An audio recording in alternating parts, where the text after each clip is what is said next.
Tema 4. Al-Ándalus y Almería.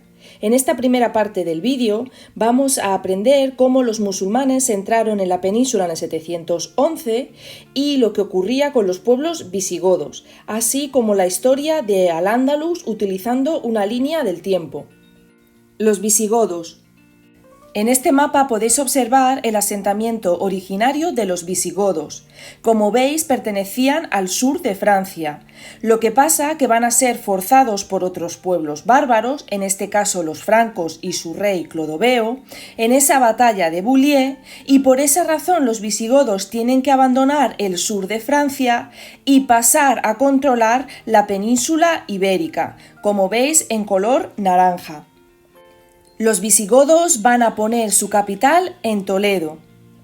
Pero recordad que Hispania tenía una gran tradición romana, por lo que la gran parte de la mayoría seguía siendo hispano-romana, aunque los nobles y los reyes eran de la tribu visigoda. Como podéis observar en el mapa, en el 585 el rey visigodo Leovigildo conquistó la última parte del reino suevo que tenéis aquí en verde. Tras esto, los visigodos controlaron toda la península ibérica. Sin embargo, los reyes visigodos eran bastante débiles y necesitaban siempre del apoyo de sus nobles. Algunos de estos reyes visigodos importantes son los que tenemos aquí. Leovigildo ha pasado a la historia por ser el rey que consiguió vencer a esos pueblos bárbaros que estaban en la península llamados los suevos, en la zona de Galicia, en el mapa en color verde. Recaredo fue importante ya que hizo que todo el pueblo visigodo se convirtiera oficialmente al catolicismo, dejando así el arrianismo, que era una doctrina religiosa en la que era cristiana, pero ellos consideraban que Cristo no era hijo de Dios. A partir de ahora se hacen católicos y dejan el arrianismo con Recaredo. Suintila es importante porque va a expulsar a esos bizantinos que con Justiniano habían llegado y habían expandido el Imperio Romano de Oriente, incluso a zonas lejanas como Italia e Hispania, pues Suintila va a ser el rey visigodo que expulse por fin a los bizantinos del sur de Hispania. Recesvinto es importante porque en el 654 es el que va a redactar y publicar el Liber Judiciorum. Es una serie de leyes basadas en el sistema romano y eran iguales para todo el territorio.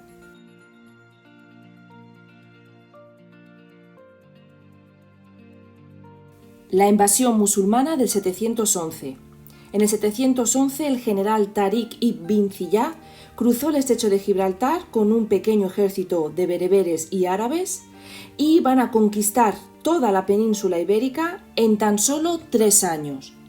¿Y por qué los musulmanes conquistaron tan rápidamente la península ibérica? Pues para entenderlo tenemos que conocer algo más a los visigodos. La organización política de los visigodos se sustentaba en el derecho germánico, ya que son tribus bárbaras o germanas. La institución fundamental de gobierno era la Asamblea de los Hombres Libres, donde estaban representadas las familias más importantes de esta tribu goda. Es aquí donde residía el poder del reino, ya que son ellos los encargados de votar y elegir un monarca, por eso la monarquía era electiva.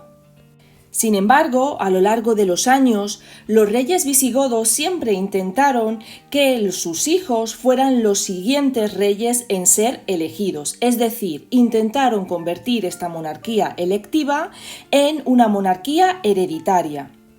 Por eso era común y se sucedieron en la historia visigoda numerosas guerras civiles e incluso asesinato de monarcas.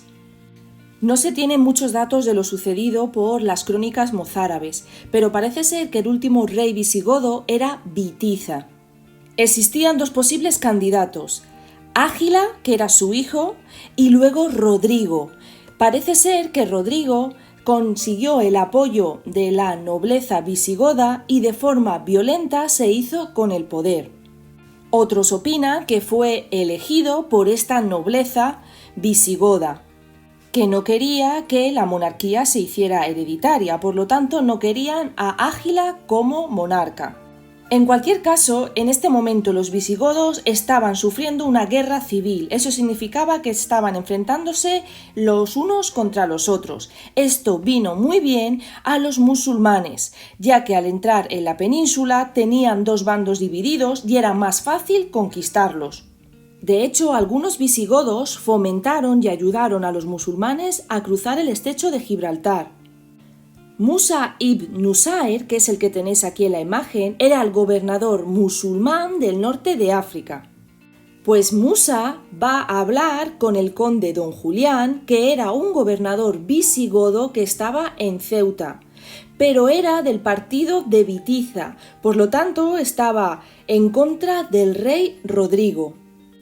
El conde Don Julián va a convencer a Musa para que pase esas tropas a España y supuestamente ayude a ganar a Rodrigo y a devolver el trono a Ágila.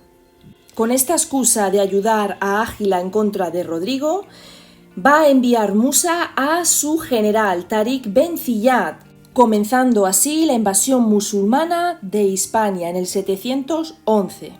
La batalla más importante fue la batalla de Guadalete en el 711 en tierras gaditanas. Aquí el mismísimo rey godo Rodrigo fue derrotado y probablemente perdió su vida a manos de estas fuerzas del califato omeya, mandadas por Tariq. Desde Algeciras las tropas siguieron hasta Sevilla, como podéis observar en el mapa, Mérida, Toledo, Zaragoza, Asturias, Lugo, e incluso se adentraron en la zona de Francia, con la intención de seguir avanzando hacia Europa. Pero ya lo dijimos en vídeos anteriores. En el 732, el mayordomo de palacio Carlos Martel va a conseguir parar a los musulmanes en esa batalla de Tours o de Poitiers. Además, va a instaurar una nueva dinastía en Francia, los carolingios. De esta manera, los musulmanes tienen que quedarse al sur de los Pirineos, en lo que van a llamar Al-Ándalus. La historia de Al-Ándalus. Para ello vamos a hacer una línea del tiempo. Cogemos nuestra regla y contamos aproximadamente 1 centímetro para cada 25 años. Si usáis papel cuadriculado, también podéis coger, por ejemplo, 2 cuadraditos cada 25 años o 2 cuadraditos cada 20 años. La idea es hacer el tiempo de forma equitativa, con la misma distancia temporal.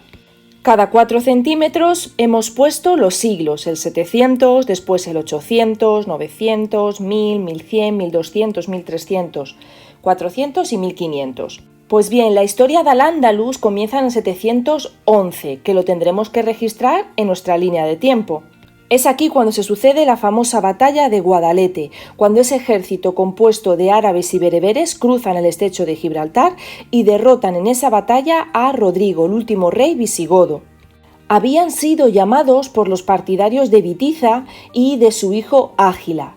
Tariq y Musa van a conquistar en tan solo 3 años casi toda la península, salvo algunos enclaves en la zona norte o en la cordillera Cantábrica y de los Pirineos.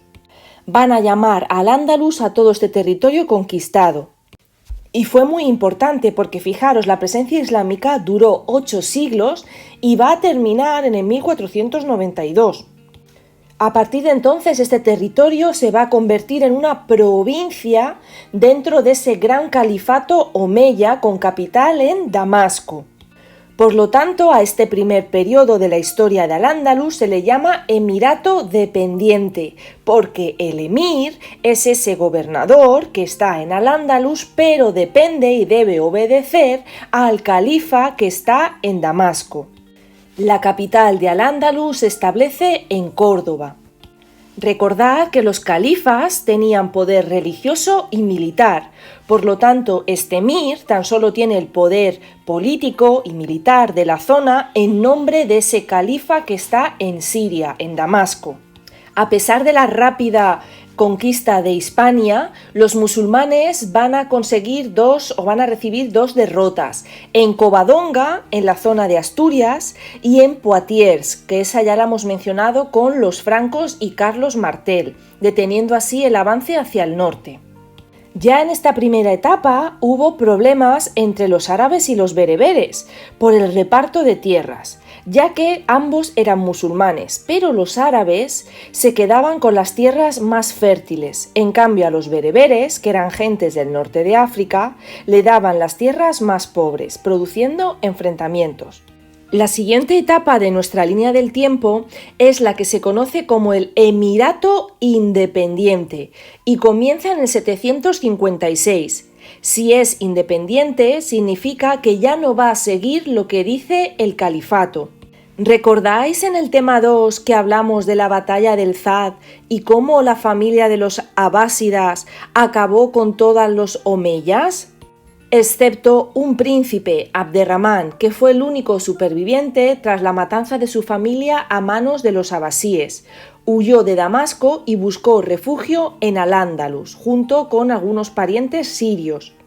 En Córdoba se va a proclamar emir independiente de estos califas abásidas, aunque Abderramán, al ser tan solo un emir, debe seguir las directrices religiosas de los abásidas de Bagdad, pero es independiente políticamente de estos abásidas que han asesinado a sus familiares. Abderramán va a iniciar la construcción de la mezquita de Córdoba.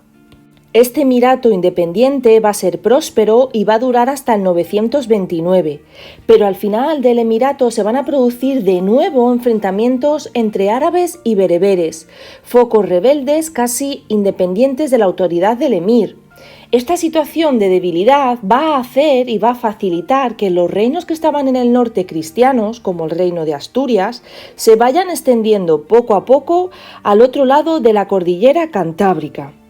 La siguiente etapa es la de mayor esplendor, comienza en el 929 y es la que se conoce como el Califato de Córdoba. Es Abderramán III el que va a someter a todos estos rebeldes y en el 929 se va a proclamar califa, rompiendo así esos lazos religiosos con el califato abasí de Bagdad, dejando de reconocer su autoridad. Además, Abderramán III va a desarrollar una intensa actividad militar para frenar el avance de esos cristianos que se habían establecido cerca del río Duero, aprovechando la debilidad de Al-Ándalus y los musulmanes. Sin embargo, de nuevo, al final de este periodo del Califato de Córdoba, sube al poder Al-Hakam II, que era un protector de la cultura, y tras él va a venir el califa niño Hasim II, que su visir va a ser el famoso Almanzor, es decir, la mano derecha de este califa niño, que es el que realmente va a mandar a Almanzor. Almanzor va a llevar a cabo múltiples expediciones de saqueo contra las ciudades cristianas, llegando incluso a prender fuego a la iglesia de Santiago, respetando tan solo los restos del apóstol. Estas guerras civiles producidas tras la muerte de Almanzor van a fragmentar Al-Ándalus y comienza otra etapa a partir del 1031 que se denomina los reinos de taifas. Es cuando el califato, es decir, Al-Ándalus, se convierte en reinos pequeños independientes, como por ejemplo el reino de Taifa de Toledo, Sevilla, Zaragoza, Valencia e incluso Almería. Estos reinos musulmanes eran débiles y muchas veces se enfrentaban incluso entre sí. Este enfrentamiento entre los propios musulmanes va a facilitar a los cristianos del norte a avanzar e incluso a conquistar Toledo en el 1085. Fue tal la decadencia musulmana y el estado de alarma que las taifas, es decir, estos reinos independientes, pidieron ayuda a los almorávides del norte de África. Los almorávides eran una tribu guerrera que se había formado en Marruecos. Pues bien, van a cruzar el estrecho de Gibraltar en el 1086 y van a hacer frente a los cristianos. El problema es que los almorávides, además de frenar a los cristianos, acabaron conquistando a todos los reinos musulmanes y se quedaron con todos estos territorios formando un imperio almorávide. Después de los almorávides, Al-Ándalus volvió a dividirse en reinos independientes, es lo que se llama segundas taifas, hasta que llegó otro reino llamado el de los almohades, que consiguió volver a unificar todo Al-Ándalus. Sin embargo, en el 1212, en el 1212, se sucede un avance y una ofensiva muy importante cristiana. Los reinos cristianos del norte se juntan, se alían y atacan a los almohades musulmanes del sur en la batalla de las Navas de Tolosa. A partir de esta batalla, el único reino musulmán que queda va a ser el reino nazarí de Granada. Es esta familia nazarí la que mandó construir el famoso Palacio de la Alhambra.